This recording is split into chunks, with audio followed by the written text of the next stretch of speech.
Okay, so as I mentioned, the title of this webinar is How Not to Network at the Career Connections Fair, to help you prepare for the upcoming Career Connections Fair both in West Los Angeles and at our Irvine campus. If you have any questions, feel free to raise a flag or to enter it into the chat feature. I have everyone's microphones turned off just so that there's not a lot of back noise. Okay, so as I mentioned, we have two fairs coming up for GSCP. Our West Los Angeles Fair, which is Tuesday, March 4th, so that's less than a week away, from 2 to 4 p.m. And then our Irvine Fair, which is Wednesday, March 26th, from 4 to 6 p.m. At the Irvine campus on Von Carmen. And the Career Connections Fair is really an opportunity to connect with employers who may have practicum, volunteer, and employment opportunities, either now or they may be hiring in the future. So let's start with what should I not do in preparation for the fair or at the fair itself. Number one is grabbing all the giveaways. So a lot of times the employers will have candy or different collateral items on their tables, and it's okay to come take one or to take one after you've spoken with them, but you definitely want to make sure you're not one of those people that goes around and grabbing all the free items. It could make you look not as favorably.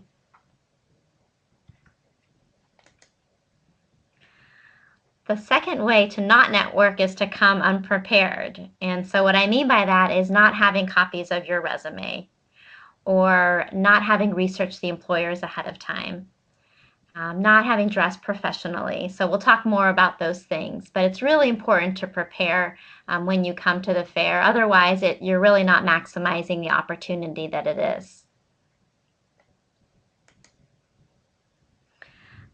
The third do not item is asking redundant questions. And so you can see here, for those of you who've seen Groundhog Day, it's the same day relived over and over again. And we don't want our employers or our employer representatives to have that experience where they're having to answer the same questions over and over again. They are prepared to come and talk about their organization, and they are prepared to answer questions. But really, to make yourself stand out, you want to ask questions based on the research that you've done and not ask questions that you can easily find on the website or that every other person might be asking.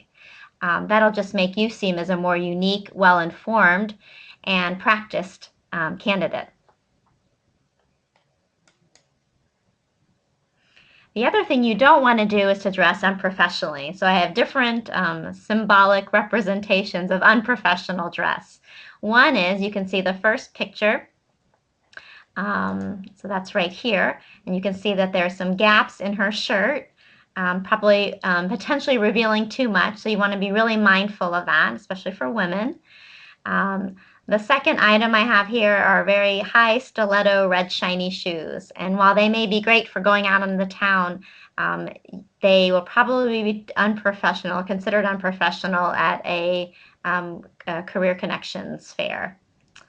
The third item that you see, the third image, is someone who's wearing a skirt that's a little too short. So even though it might be a nice dress, the skirt is too short and it might draw attention in not the way that you want to draw attention. The image down here on the bottom left, you can see that she's wearing the kind of fishnet type hose, and I have seen people wear those at the fair, and I wouldn't do that either. Again, that's more for going out on the town or going out socially, not professionally. This image here, the second one from the left bottom, you can see a cool hairdo, but probably too messy for the fair. Just not as professional and not as neat and put together. And then the same thing with the gentleman here in this third picture. Clothes are baggy, and just the outfit itself is just very casual, and again, doesn't show that you've really taken it seriously and are prepared. And then finally, the image on the right, although it's a cool hairstyle, it might be a little bit wild for a professional event, and so just maybe taming it down a bit. Now, people do ask about facial hair, and if it's for religious purposes, I think that that's absolutely fine and appropriate. In general, though, if it's not for those reasons, then you do want to come well groomed, and just to show that you've put time into getting ready and preparing yourself. Okay. The other thing you don't want to do is be overly anxious or overly talkative. And so I'll talk to you a little bit later about a stress-free zone that we'll have at the fair for those who might get nervous before talking to strangers, so that you can get your nerves out before you go speak to employers. Now, it's natural for you to feel nervous, especially if you're not someone who likes to work a room or talk to strangers. And I think that the more that you prepare, the less anxious that you'll be. But also know that we have a stress-free zone to help you calm your nerves before you go in and talk to employers. The other thing is being too talkative. You don't want to monopolize too much of the employer's time. And the reason for that is, if you can imagine, they're talking for 2 hours to different people. And so you want to really use your nonverbal attending behavior to make sure that you're not doing all the talking, and that you get a sense of when you need to wrap up the conversation and move on to allow the employer to speak to the next person. So that they're not the ones that are having to wrap it up for you.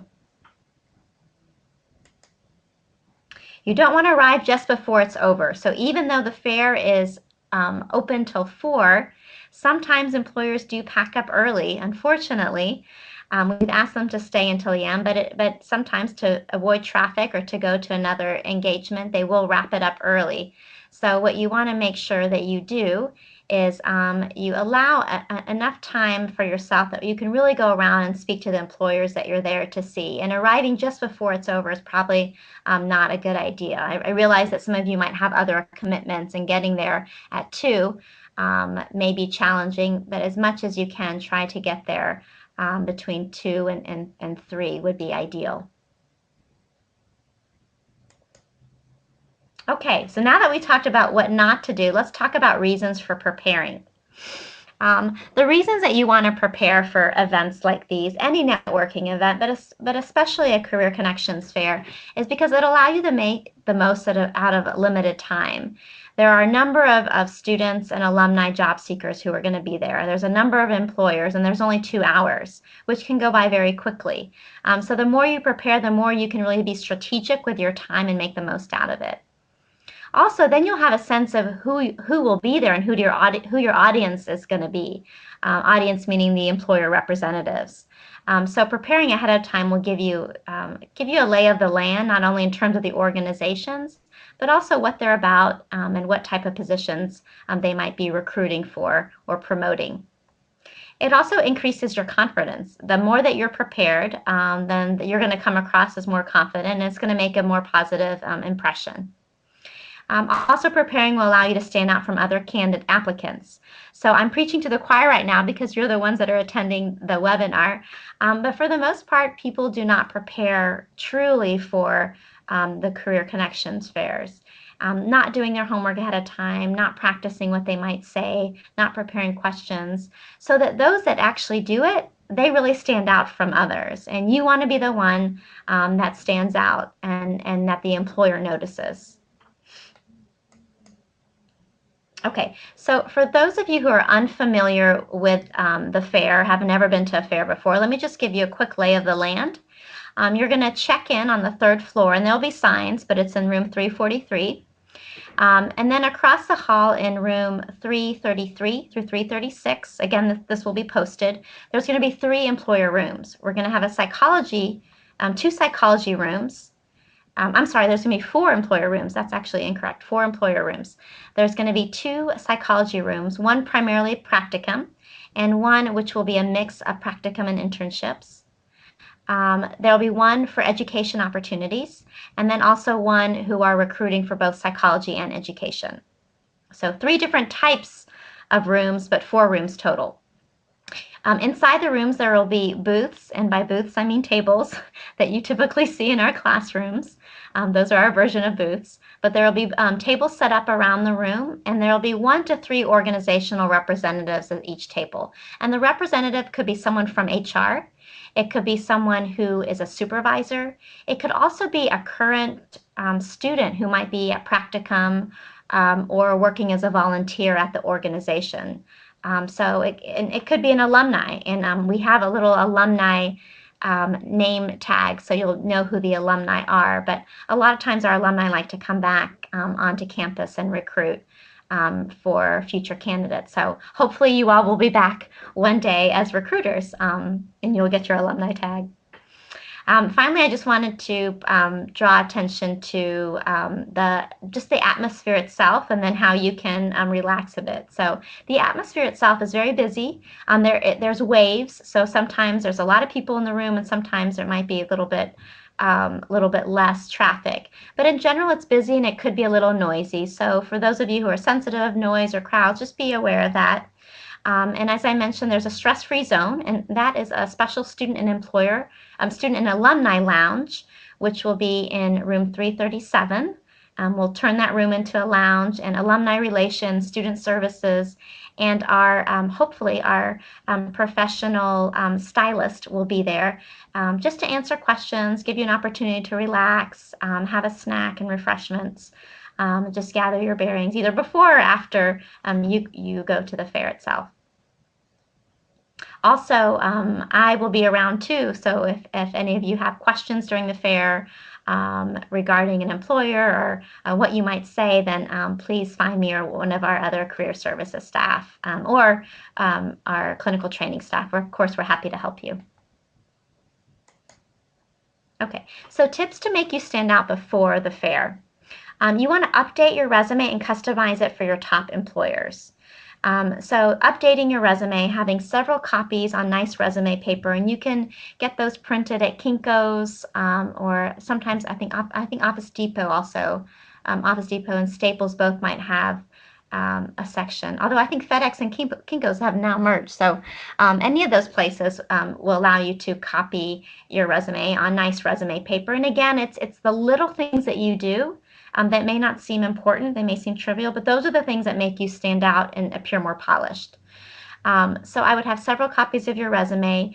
You can have several general copies, but for those employers that you're really interested in speaking with, I would actually customize the objective or customize the relevant qualifications section to those employers, because it shows that you've done your homework and that you're really interested in working for them or learning more about them or targeting them specifically, and that can make a positive impression, because again, most people won't do that. You also want to have copies of your resume in a nice folder, ideally one of those professional pad folios, but not everyone has one of those, so you can just put it in a nice folder. That way, it's you're not pulling papers out of your bag or have a stack in your hand, and preventing flyaways. So. The third thing that you want to do is research the employers. And this is probably the most important thing that I would suggest doing ahead of time. And so I'm going to run through an example of how you might do that. So let me click here, and I'm going to share my screen with you. Okay.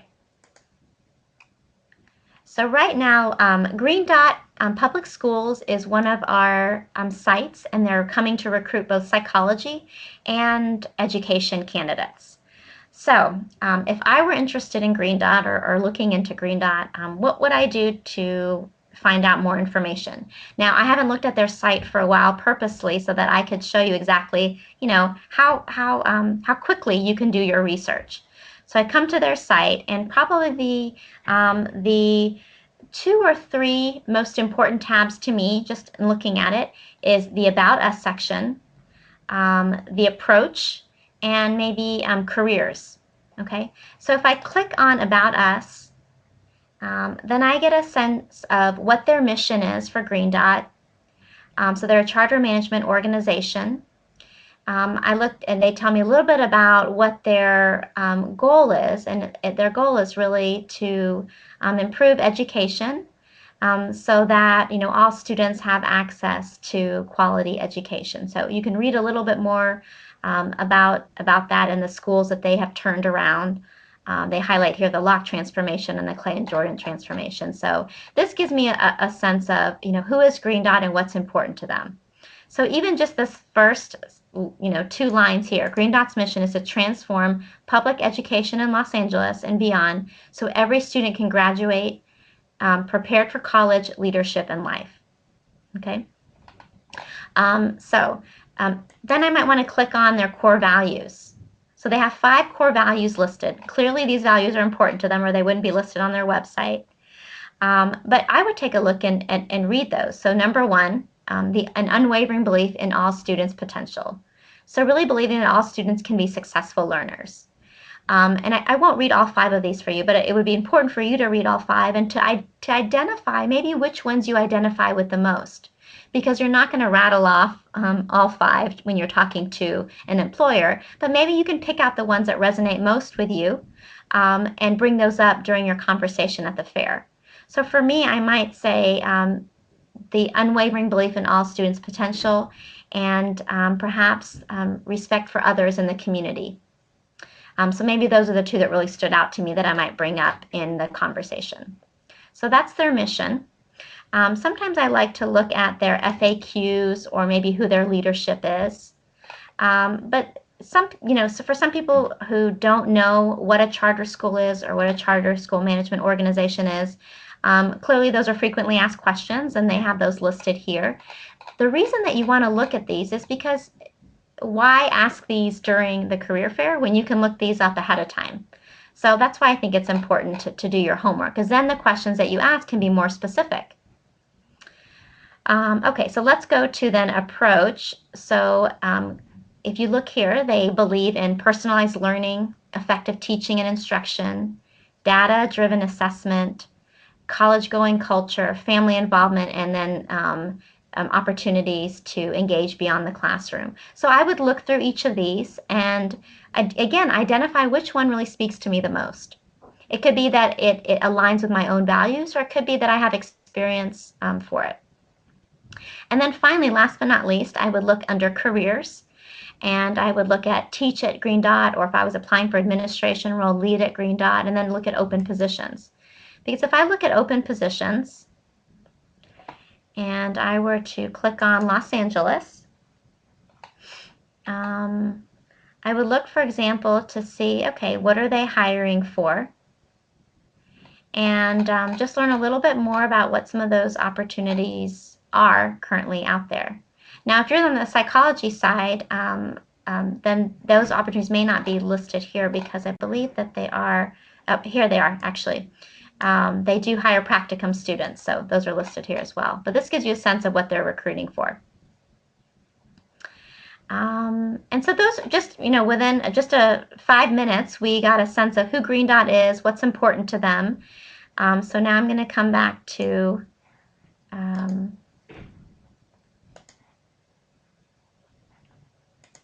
the PowerPoint. So researching employers is as easy as that. Just look on their website, and I can actually show you where you'll find a list of employers who are attending. Any questions right now about researching employers?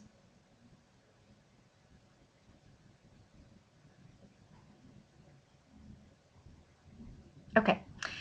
So then the final 2 points on the preparation is preparing questions to ask.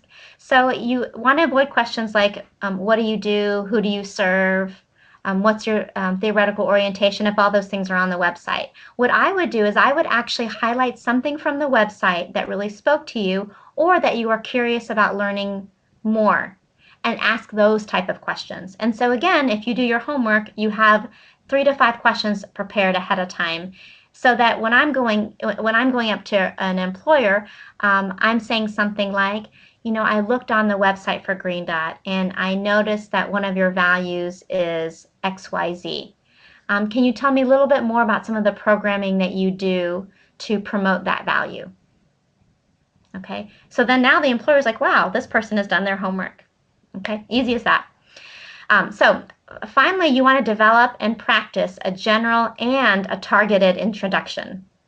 Okay, so this is what some people refer to as an elevator speech or an elevator pitch. And the reason for that is, if you don't know, it's supposed to be as long as an elevator ride. It's a chance to introduce yourself and market yourself in really less than a minute or less than 2 minutes. And what it really does is it shows why you're demonstrating why an employer should be interested in you and why you're interested in the organization. So I want to spend a few more moments talking about this because sometimes what happens is that we memorize this speech and we practice it over and over again, and we go up to the employer and then we regurgitate it as if we were making an oral report. And that's not what you want to do. Education and psychology fields are all about communication skills, interpersonal skills. So you want to demonstrate those when you are at the fair. And so having an elevator speech prepared allows you to think about ahead of time what you want to highlight. Okay, and we'll talk about how to break that down. But it doesn't mean that you give a 1-minute report right away or not let the employer say anything back. You may start off by introducing yourself and saying what it is that you're interested in, and then pausing and giving the employer an opportunity to ask questions. So treat it as a conversation, but be prepared so that you can highlight important points that you want to make given the opportunity. Okay, so how do you prepare your introduction or your elevator speech? First, start by just saying who you are and what your current career situation is. So you might say, hi, my name is Yas Jadali, and I am a second-year student in the clinical psychology program, specializing in the marriage and family therapy track. I am currently looking for my practicum site. Okay, so that tells you exactly who am I and what are you looking for. Or I'm currently finishing up coursework and looking for my practicum site. Or I am an alumni of Pepperdine, and I have been working in a different industry, and now I'm really excited to transition back into marriage and family therapy and pursuing an internship or pursuing post-internship, an employment position. Okay. So the second point you want to think about ahead of time is what are your relevant academic and experience highlights? So if you're still a student, you might highlight your academics a little bit more. And if you're an alumni and you have had more experience, you might highlight your experiences a little bit more. It really depends on your situation. You don't need to regurgitate your resume. Just pick out something unique about your academic experience, a few things unique about your experience outside of the classroom, whether it's research, nonprofit, volunteer work, whether you've already worked a practicum, whether you had a different career, and that you have these transferable skills that you want to apply to the position or to the field. So really think about, if I had to pick 3 to 4 highlights from my academic and experience background, what would those be? So then if we go back, hi, my name is Yas Jadali. I'm a current clinical psychology student in the marriage and family therapy track, and I am looking for an internship. So while I was at Pepperdine, I completed my practicum, or I'm currently completing my practicum at Organization X, where I've had the opportunity to experience XYZ and work with XYZ population. In addition to that, I've also volunteered at 2 different organizations working with kids or working with adolescents, where I was always recognized for my ability to XYZ. So again, it's just really short highlights. They're specific. It shows that you have experience. And again, it gives the opportunity for the employer to get a snapshot. Now, for those of you who are thinking, I'm new, I don't have experience, I worked in a completely different industry, then it is important for you to maybe highlight what from that previous industry is relevant, what brought you to this field, and maybe what is it that you're excited to learn or the population you're excited to work with if you're applying for a practicum site. Because then it may not be that you have the experience, but you know what you're interested in and you're enthusiastic about it, and you've done your homework on the organization. Okay, and then finally indicate what is your next career step. Practicum, intern, teaching experience, management experience, principalship.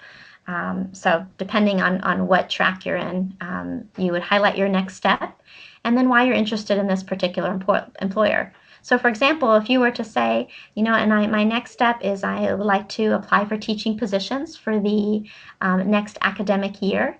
And I'm particularly interested in Green Dot because your mission to really promote college readiness and provide equal quality education for all students really speaks to me and aligns with my own values about educational equity.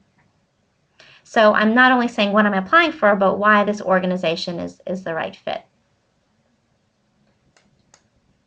Okay, so we talked about how not to dress. So these are just some examples of professional dress, and this really ranges from a nice business casual, which as you can see the woman here at the bottom, she's not wearing a suit, but she's wearing a nice conservative dress. If you want to add a little flair, you can, and just probably wouldn't make it too outlandish, but you can always add some color to make yourself stand out, or if that's more reflective of your personality, or more reflective of the discipline that you're going into. Let's say you're going to go into arts education, you're interested in art therapy, or you're more a creative type, then you might add a little bit of flair. But again, I probably would still keep it somewhat contained. You can see here the man at the top, second from the end. He's wearing a sweater. He's not wearing a suit, but he looks very nice and professional. These two women, they're wearing a suit. One's wearing a skirt and one's wearing pantsuit. Both of their heels are reasonable. One of them, her hair is back. One of them is down. I always think if you have longer hair, it might be better to put it back, just because it's out of your face. But if it's not, you just want to make sure that it's nice and tidy, and you don't have all these flyaways, or it's not frizzy, because I think it just makes you look more neat. And you can see the woman in the pantsuit. She went a little bit, added a little bit more color and went with a gray, which is a little bit of a softer tone. And then the gentleman on the far right, he dressed in a full suit. So just to provide you with a different range. And I have a video on the end about dressing professionally for those who want to watch it. It's 8 minutes, so I'll just show it at the end in case not all of you want to see it or can see it. Okay, so how do you make yourself stand out during the fair? So you walk into the fair, you'll have in your hand a diagram of where all the employers are located. So you'll know who is where, and you'll have done your research ahead of time. So when you come into the room, scan the room and see who are the employers that you're really interested in speaking with. And then maybe start with employers that you may not be as interested in, just to help yourself warm up a bit. So practice, just practicing asking questions, practicing sharing information about yourself. The other thing that you may want to do, especially with the employers that you're interested in, is listen to the other candidates who are speaking ahead of you, so that you're not repeating the same questions and that you can build on the information. So for example, if someone in front of you is learning about the organization's suicide hotline, suicide prevention hotline, and the employer gives information about the hotline and how their volunteers are trained, then you don't want to ask the same question again. You may say, I heard you talking about your suicide prevention hotline and wanted to ask you more specifically about XYZ. Firm handshake. These last 2 points on this slide are maybe common sense, but again, they're what really makes a strong first impression. The firm handshake, the nonverbals, the smile, eye contact, posture. Sometimes when we get nervous, we forget to smile. So it's just really important that you start with a smile, that you end with a smile, because how you carry yourself, and again, if you've done your homework and you've practiced, you'll probably carry yourself with more confidence. So how you carry yourself will really make a difference. Okay, and then I've already touched on this, but asking follow-up questions based on your research. So if you're an employer and you're talking to 70 different candidates, students and alumni, you probably don't want to answer the same questions 70 different times. So again, ask questions that show that you've done your homework. Okay, so let's talk about after the fair. So tips to make you stand out after. I would definitely recommend sending an immediate thank you note / email. Email's probably easier and it might be more appropriate. So remember to ask for a business card if the employer has one. Because when you send a thank you, in the subject of the email, you can say thank you, and most people open up emails that say thank you because a lot of us like to be thanked. So most people will open up those emails, and you can say, thank you for taking the time to speak with me at the Career Connections Fair, at Pepperdine. I really enjoyed learning more about XYZ. I'm planning to apply for the position as you suggested and hope to have the opportunity to connect with you again in the future. Or if you have any additional suggestions regarding my candidacy, I would welcome them, or I would appreciate it. And then you apply for the position in whatever formality they suggest. You reference that you met the employer at the fair in your cover letter. And then you also then follow back up with the representative that you met and just say, hey, I just wanted to let you know that I applied for the position. As you suggested, again, it was very nice to meet you. And then maybe say 1 or 2 sentences about why you think you'd be a great fit at the organization, and that you hope to meet them again in the future. So any questions on the before, during, and after? Okay. So just some additional networking tips. I would really keep record of the people that you meet, and sometimes it's hard to do this, or hard to remember to do it, or take the time. But I think it's really important, especially if you're applying, let's say, for a practicum site, and you meet employers that are recruiting interns. Well, it's just helpful, I think, for you to keep track of who you've met for internships, because you are going to be applying for internships, chances are, in the future. And it would be nice for you to keep kind of a record of who you spoke to at the organization, so that you can always follow up with them later. It also helps you to remember key points or highlights from your conversation that you can reference in the thank you note. So trust me that you're going to have a lot of conversations, and so you might forget important facts or information about different organizations. So just for, after the fair, just jot down who you spoke with and maybe a key point that you remember talking to them about, or something that maybe you noticed really that they expressed interest in, something you said that they showed interest in, so that you can remember in your follow-up, either in a cover letter or in a thank you note, that you can highlight those. And again, even if you're not applying at this time, it's really great to keep in touch. So you might already get your practicum site, or you might already get your teaching position, or get your position as a program coordinator at a nonprofit. And but it still doesn't hurt to keep in touch with other employers that you met at the fair. So from time to time, you might send an email giving them an update about what it is you're doing, or maybe asking follow-up questions. So again, it keeps you on the radar, and you would be surprised how little people follow up. So the ones that do make a difference, or make an impression. Okay, so just some additional resources. So I just I'll share my desktop with you again, and I want to go to, let's see, our career services website. Okay.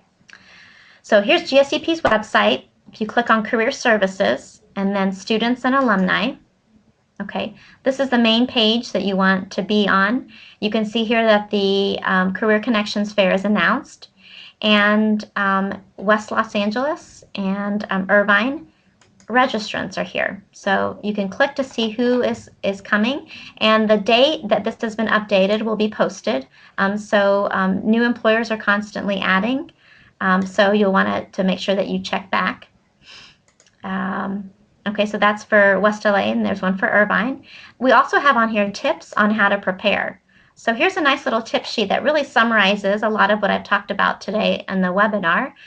So it's a good refresher for you. So you have access to this on our website as well too. And then finally, if you look under sample cover letters, resumes, and CVs, you can look at sample education resumes, sample psychology resumes, and you can even look at sample cover letters for the future. Or if you look under interview preparation, you can look at education interview questions, psychology interview questions. Not that the fair is necessarily an interview, but it is an initial conversation, and it might be nice to know what type of questions employers ask, because some of them use the fair as a screening opportunity, and they might ask you interview-like questions. Okay, so that is our website.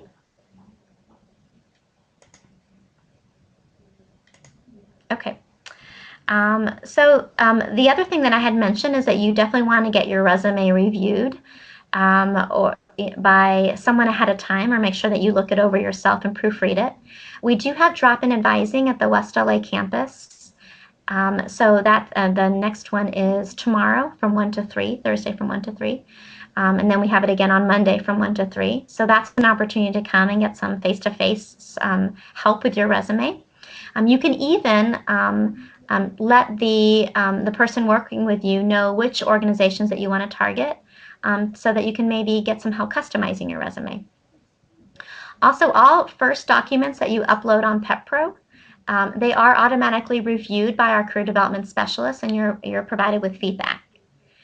And then you can also email the career development specialist directly. So here's the email address, and you can email them your resume directly and let them know what you're looking for so that they have some context. Also, this is pretty exciting, we have our mock interview module on PepPro, which is going live on Friday. And this is an opportunity for you to practice answering interview questions. So this is a great way to prepare for the Career Connections Fair. And we've actually have our faculty recorded, and they are asking questions, and then you can record yourself answering them. So it's a great tool. It would be a lot of fun. You can then share your interview responses with people that you know and get feedback. But that's a great way to prepare. So I'll just go to the last slide, and then I will come back to show the video for those who are interested. The video actually is from a contest that we promoted called Do I Look Professional? And it's hosted by celebrity stylist Daisy Hutton.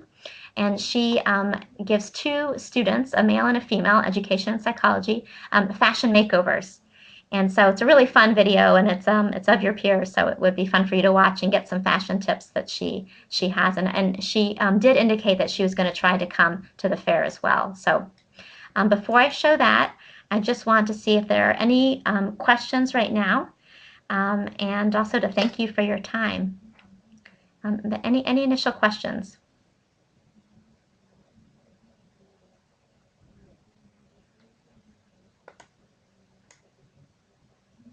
Okay, so let me go back to the video.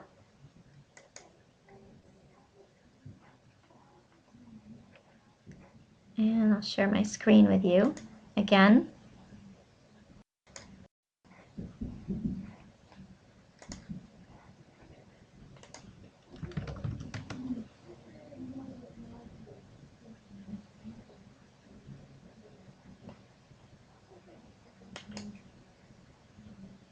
Oh, I forgot the caps.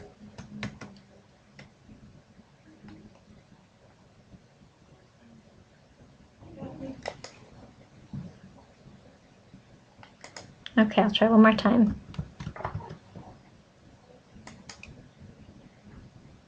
There we go. Okay. So put it up here and enjoy.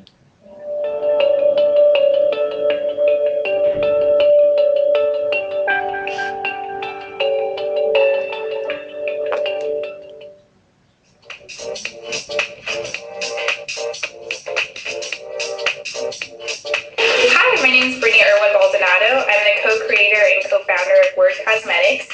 We are a cosmetic line that is faith-based, and we're super excited to be able to work with career services in order to be able to give this opportunity to the students and give them some tips on how to look professional. Hi, my name is Daisy Hutton, and I have worked in the fashion industry for over 10 years as a buyer for large companies like Guess and BB. I have also appeared on the E! Network show How I Look as a Stylist. Hi, my name is Lorena Galaviz, and I am super excited to be here today to get my makeover done to Pepperdine University. And I am currently a grad student in the psychology program, and I would like to be an organizational psychologist one day. Hello, my name is Jacob Dreger. I've currently just wrapped up my master's degree in arts and education. I'd like to thank the GSEP Career Service Department for giving me this opportunity to get a new wardrobe as I look for my first elementary teaching job.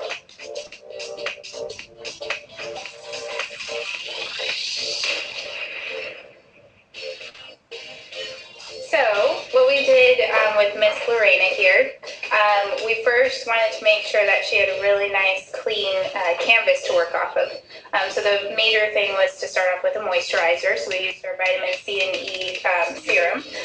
So the next step was our mineral foundation, and we did that all over with our kabuki brush, and it just gives a really nice, even complexion. And just to make her features stand out a little bit more, we did some bronzer just right underneath her cheekbone right here, and then we took it from her hairline, rolled underneath her chin. That way her face is just standing out a little bit more. But we did a little bit of light shadow brown lines right underneath her eyes as well as on the top of her lid.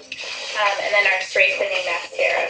With Jacob, we straightened his hair out a little bit. We also use this KMS Airplay product. What I like about this product is that it's not really sticky, it's really easy to use, so I just kind of did that on the ends to kind of lay everything flat. And then as far as skincare goes, we used Kiehl's Facial Fuel, which is a really nice, lightweight, everyday moisturizer. Does it feel good? Feels great. Yeah.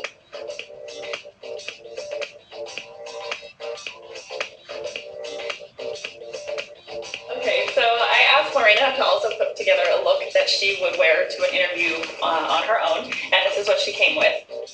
She's got gray slacks with a white tank top and a patterned cardigan. So I asked Jacob to put together an interview outfit on his own before we met up to do our shopping, and this is what he came with. He's in a dark gray suit, a classic white shirt, and a red patterned tie, brown shoes, and a brown belt. So I actually think Jacob's done a really good job. I think that for every guy, having a gray suit is really, really key.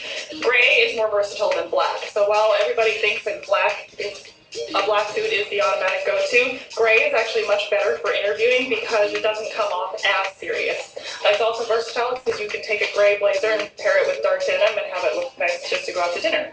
So as I was saying, there's absolutely nothing wrong with what Jacob has put together. But in his field, since he's going to teach elementary school one day, what we think is that maybe it's just a little bit too dressy. Because a suit, if you don't have to wear a suit for a more business casual interview, you don't feel like you need to. Okay, and we're back with Lorena, and what I'm most excited about is that we put her in a dress, because Lorena admitted to me that she's not comfortable wearing dresses. I'm not sure why, but it's not something she's used to, so I wanted to push her to try something different. We ended up finding a great dress for her. This silhouette is called a sheep silhouette. It kind of hugs your body line without being too tight or too short. The better part of the outfit is the jacket, though. What I love is that we were able to add a little bit of color. Before, she was in all gray, white, and black, which was fine, perfectly acceptable for a neutral palette, but she's glowing in this little red jacket. It adds a little bit of structure as well, and I think adding a jacket always helps you feel a little bit more put together, helps your posture, and helps you come across as a more confident woman. For accessories, you always want to stay conservative. You want your accessories to complement the outfit, but you don't want them to distract anybody, so we kept it simple. And then for shoes, I always recommend a closed-toed shoe. I think it's the safest option, or maybe a peep toe. You don't want to go strappy. You don't want to put on your highest stiletto or your highest platform. Again, conservative is the best way to go with the shoe, and nude and black are generally the best colors. Okay, and we're back with Jacob, and this is the outfit that we put together on our little shopping trip the other day. So again, Jacob wants to be an elementary school teacher, so we felt like a great way for him to work a new look is to try a cardigan. Any guy can take a shirt and tie and pant and make that into an interview outfit, and that's good for a business casual environment, but a cardigan is a way to add a little bit of fashion and style without a whole lot of effort. And the best thing about the cardigan is it's so versatile. You can throw it on over the shirt and tie for a dressier look, but you can also wear it with a t-shirt and jeans for every other day in your life. So what we did is found this striped cardigan, a checkered shirt underneath, and then a solid tie to complement. It's great to mix and match patterns, but the key is you never want to incorporate more than two. And if you've got three elements, the sweater, the shirt, and the tie, as long as two of them are a pattern, it's okay. If all three are patterns, that'll be too much. And then we toned it down with just a black pant to again, make it just a little bit dressier without feeling like too much. And then top it off with just black socks and black shoes. Yeah, I think he looks great. When it comes to men's accessories, I think there's also a few things to keep in mind. If you are going to accessorize, the places where you can have fun with it are your tie, socks. And I also recommend that a guy wear a watch to an interview. If you're not in the habit of wearing one, as most of us are used to relying on our cell phones these days, I think putting on a watch automatically makes you look a little bit more respectable and reliable, like somebody who you can trust to always tell you the time. So I recommend that for a guy. I also recommend that if you're going to carry a bag of some sort, a messenger bag is a great way to go. It helps you look organized, helps you keep your things together and look professional, and also allows you to bring like a file folder with your resume, things you want to bring to an interview, and keeps it nice and neat, and great way to add another accessory to the outfit. I just want to say thank you very much to Pepperdine University and to the Career Services Center for allowing Jacob and I, giving this opportunity for this makeover, and helping me build more confidence for my next interview. Yes, same thing here for me. Thank you, GSEP, Career Services, and these two lovely women here that helped us look pretty and beautiful. Yes. And we have all the confidence in the world in both of you now, and we wish you the very best luck. Yes, I had a great time shopping with both Lorena and Jacob. I'm really excited about the looks you were able to put together. Thank you for cooperating and your willingness to try something new.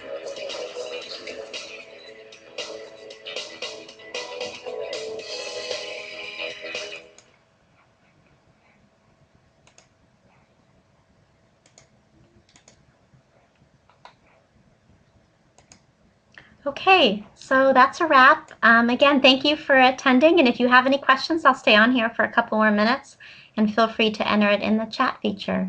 But good luck, and look forward to seeing you all at the fair.